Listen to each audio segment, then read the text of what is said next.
지역의 이슈를 살펴보는 헬로 이슈 토크입니다. 코로나19의 여파로 문화관광 분야가 침체된 상황에서 위드 코로나 시대를 대비하는 것 역시 중요해졌는데요. 관련 현황과 함께 어떤 점을 보완해 정책들이 마련되면 좋을지 이야기 나눠보겠습니다. 전라남도 전영자 문화관광 해설사 스튜디오에 모셨습니다. 해설사님 안녕하십니까? 안녕하세요. 네. 해설사님, 코로나19가 장기화되면서 문화관광 분야가 또 많은 어려움을 겪었잖아요. 현재 문화관광 분야 현황을 짚어주시죠. 코로나19 이후에 관광의 흐름은 언택트 여행이라든지 생태 여행, 그리고 이제 로컬 여행으로 이렇게 많이 돌아서고 있는데요. 특히 이제 해외 여행이 어렵다 보니까 국내 여행으로 이렇게 많이 하시는 분들이 많아요. 네.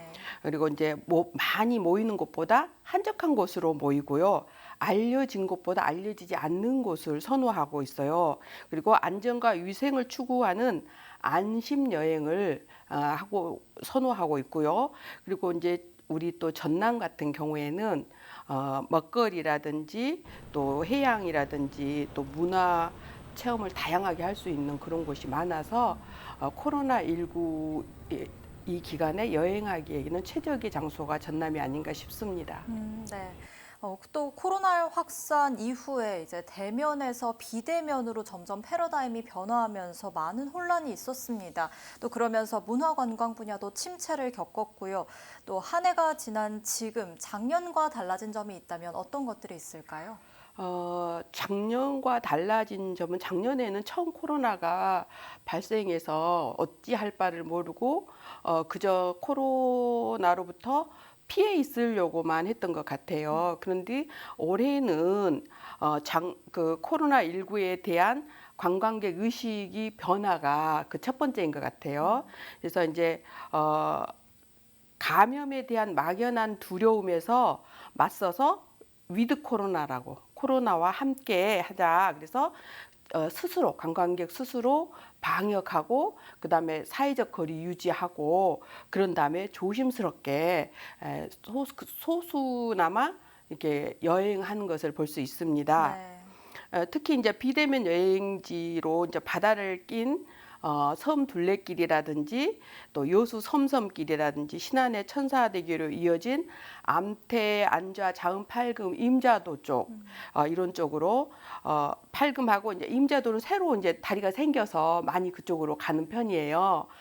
그리고 목포 또 해상 케이블카를 타고 고하도 트레킹길을 또 많이 여행하시더라고요. 그리고 또 해남 달마고도 이거 해남 달마고도길은 코로나 이후에 급부상한 것 같아요. 네. 그리고 이제 건강한 숲이 있는 장성 충령산에 이제 면역력을 높이는 편백림 치유의 숲이라든지 곡성군 치유의 숲이 있고요. 또 이 곡성군 치유의 숲은 그 청계동 계곡으로 이어지는 음이온 마실길이라고 연결이 돼요. 근데 이것도 그 전에는 그렇게 사람들이 많이 안 가는 지역이 있는데 그러니까 여기도 명소로 이렇게 부각이 되고요. 이렇게 자연 생태를 소중히 여기는 그런 마음이 조금 더 많이 생긴 것 같고요. 그 외에도 조용하고 한적한 곳에서 힐링 관광한 분들이 늘어나고 있습니다. 네. 이렇게 또 작년에 비해서는 확실히 사람들이 또 적응을 하면서 관광을 해 나가고 있는 모습을 말씀해 주셨습니다. 이렇게 전체적으로 문화관광 분야가 침체되어 있는 상황에서 이제 문화관광 해설사분들도 많은 어려움을 겪은 것으로 알고 있습니다. 현재는 어느 정도로 활동하시는지도 말씀해 주시죠. 현재 활동하고 있는 우리 도내 문화관광 해설사들은 417명입니다. 417명이 활동 중인데 이분들이 지금 코로나 이전에는 단체 관광객들이 굉장히 많이 오셔가지고 활동 횟수가 굉장히 많았어요. 근데 작년하고 올해는 이게 활동을 그렇게 할 수가 없잖아요. 네.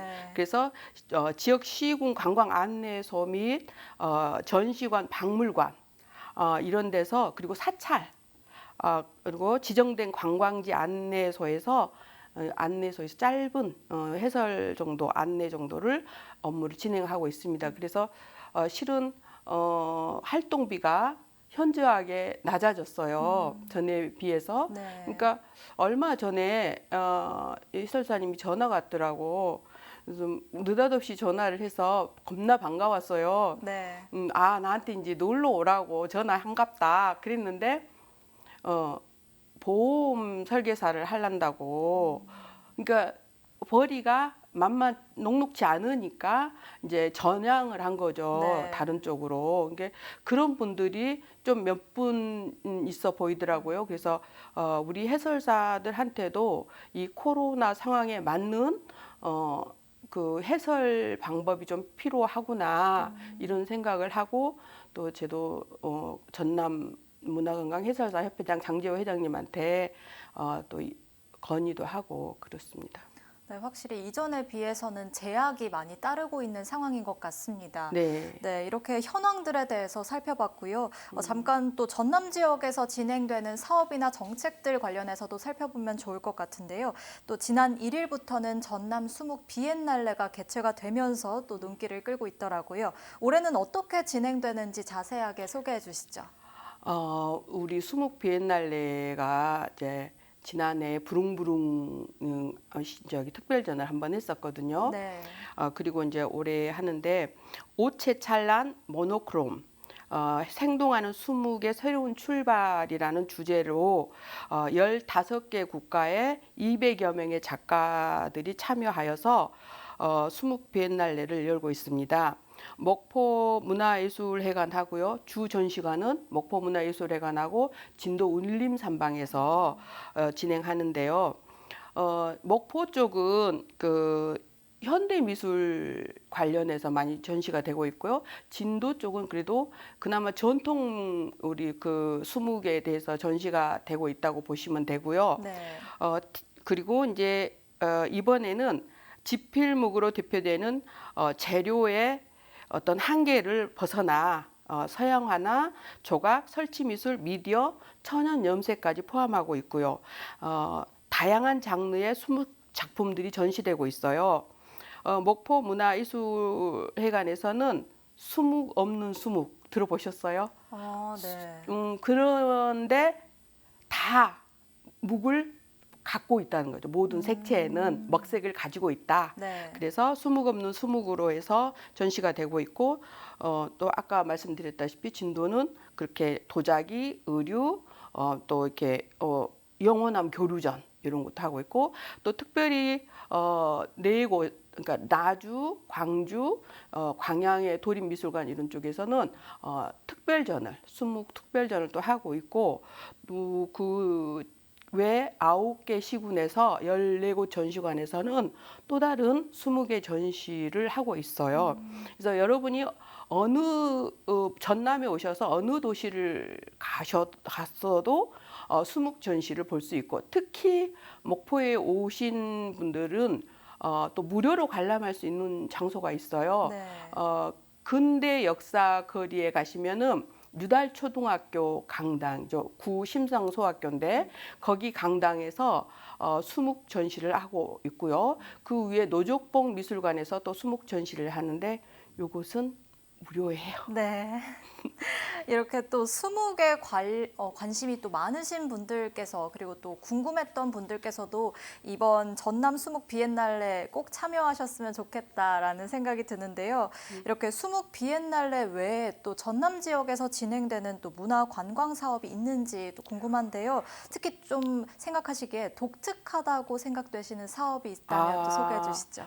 우리 전남의 아주 대표 축제 같은 그 명량대첩 축제가 이미 끝났어요. 네. 9월 3일에 시작해서 5일 날 이미 끝났고 또 울돌목에 그 새로운 케이블카가 이렇게 나왔잖아요. 네. 그래서 그거랑 연계해서 이렇게 또 SNS 또 그 방송으로 이렇게 또 저기 축제를 치렀었고 그 다음에 10월 달에 특별한 전시가 있죠. 도서전. 그러니까 문학 박람회라고 우리 전국에서 최초로 문학 박람회를 합니다. 네. 그래서 그때 오시면은 이제 가을은 독서의 계절이라고 하잖아요. 그래서 독서의 계절에 걸맞는 그런 박람회를 보실 수 있을 겁니다. 네, 전남 지역에서는 수묵 관련한 또 사업뿐만이 아니라 다양한 뭐 독서, 뭐 문학 관련한 사업들까지 다양하게 추진되고 있는 것 같은데요. 말씀을 듣다 보니 제가 궁금한 것이 이제 전남 지역 문화 관광은 위드 코로나 시대에 맞게 그 시스템을 잘 정립해 나가고 있는지 궁금합니다. 저는 이제 현장에서 근무하고 있는 사람으로서 현장 느낌은 그렇습니다. 그 언택트 관광이라고 그래서 태블릿 PC를 통해서 정보를 봐가면서 투어를 하는 그런 게 또 마련돼 있고 또 XR이라고 그래서 뭐랄까 가상 공간이 주어지면서 안경을 쓰면은 가상 공간을 주면서 해설이 나와요. 네. 그런 것도 있고요. 또 우리 새로운 건데 소수를 위한 그런 해설 프로그램도 만들어서 돌리고 있고 그래서 이제 많이 이렇게 달라지고 있는데 거기에 비해서 전라남도는 또 그 외에도 다양한 콘텐츠와 서비스를 준비하고 있는데 가상 공간에서 여행을 펼치는 거 있죠. 그거를 이제 MZ 세대들이 좋아한다 해서 MZ는 95년부터 2000년 초까지 태어난 사람들 MZ라고 한다대요. 네. 그래서 그 사람들이 좋아할 만한 그런 메가버스라고 그게 이제 가상 공간에서 현실적인 것을 체험하는 그런 여행지를 만든대요. 가상 공간에다가. 그래서 그런 것도 있고 그래서 또 다른 이제 온라인이 있다면 오프라인에서는 가름막 있죠. 가름막을 책상과 책상 사이에 두고 현장에서 체험을 또 할 수 있더라고요. 그래서 네. 그거 역시도 우리는 쉬지 않고 뭔가를 개발해서 하고 있는데 특히 이제 목포의 근대 역사 공간에 가면은 목포상해라고 지역 작가 한 25명이 거기 회원인데 거기에다가 각자의 코너를 두고 돌아가면서 체험을 이렇게 진행을 하더라고요. 그래서 네. 전에는 체험하기가 굉장히 좀 어려웠어요. 찾아보기도 힘들고. 근데 지금은 가면은 거의 비는 날 없이 체험을 하니까 시간만 맞으면은 체험할 수 있고 좋더라고요. 시간도 보내기도 좋고요. 그런 것들이 잘 마련돼 있습니다. 네, 말씀해 주셨듯이 이제 오프라인으로 이제 문화 관광 분야를 아예 즐기지 못하는 것은 아니지 않습니까? 네, 그동안 관광객들이 또 관광 차원에서 어떤 지역을 방문할 때 지역민과 동떨어졌다라고 할까요? 이제 느끼는 바도 달랐을 것 같은데 또 현장에서 활동하시면서 이와 관련된 문제점들도 있었는지 궁금합니다. 그쵸. 예를 들면은 컵을 만드는데 그냥 일반적으로 거기다가 그림을 그리고 구워낸다. 그러면 여기 똑같은 게 여기도 있고 강진도 있고 장흥도 있고 똑같은 체험을 하는 거예요. 그런데 네. 거기다가 이니셜 목포라고만 딱 박아놓으면은 그거는 목포에서만 할 수 있는 거죠. 근데 요즘에는 그 작가님들이 개인 공간에서 그런 작업을 하더라고요. 예를 들면 목포 같은 경우에는 비파를 소재로 목포 신목이 비파거든요. 비파를 재료로 해서 음료수도 만들고 베개도 만들고 여러 가지 것을 만든다. 그러면은 그 비파는 목포를 대표하는 상품이 되겠죠. 네. 그리고 또 이제 예를 들면 수제 비누를 만들어요. 수제 비누를 만들면은 라벤더 향을 첨가하면 어디서나 전국 어디서나 만들 수 있는 건데 여기에다가 인동초 가루를 첨가했더니 목포에서만 볼 수 있는 비누더라. 그래서 우리가 그러니까 전에 다른 어떤 곳하고 목포가 이 지역하고 비교가 된다. 예를 들면 목포를 예를 들고 저는 얘기하고 있어요. 네. 비교한다 그러면 그 지역의 정체성을 가지고 있는 어떤 그림이라든지 어떤 뭐 식물이라든지 이것을 돌출해내서 관광 상품에 올려놓으면은 그거는 그 지역만이 갖고 있는 특별한 물건이 되지 않을까 싶습니다. 네, 말씀해 주셨듯이 또 문화 관광 분야도 또 여타 분야들과 마찬가지로 이제 주민들의 참여가 높아질수록 더 활성화되지 않을까라는 생각이 드는데 주민 참여를 높이는 방법 어떤 것들이 있을까요? 그러니까 항상 제가 이 자리에 나오면은 얘기하지만은 주민이 어떤 생각을 갖고 있는가 그 생각을 관에서 들었을 때 그냥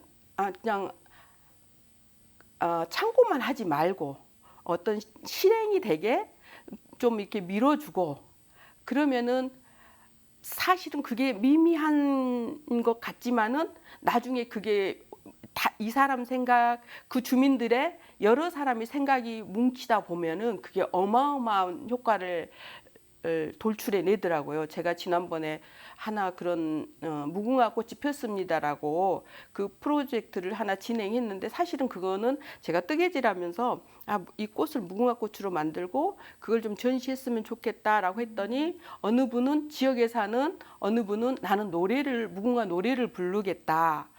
또 어느 분은 나는 그림을 그리겠다. 또 어느 분은 나도 뜨개질에 참여를 하겠다. 그래서 그리고 아이들까지도 우리도 참여를 시켜달라 이렇게 해가지고 한 33분이 참여를 했는데 그게 사실은 조그만 도시 그러니까 문화도시에서 뜬금포 제안서를 써서 받는 게 한 300 정도 되거든요. 네. 그걸로 했는데 거짓말 조금 보탤게요. 한 3천만 원짜리 프로그램이 돼갖고 대박이 난 거예요. 그래서 네. 제가 그때 느낀 게 이게 공동체구나. 그래서 이제 우리가 앞으로 우리 공동체가 나아갈 바는 그런 것 같아요.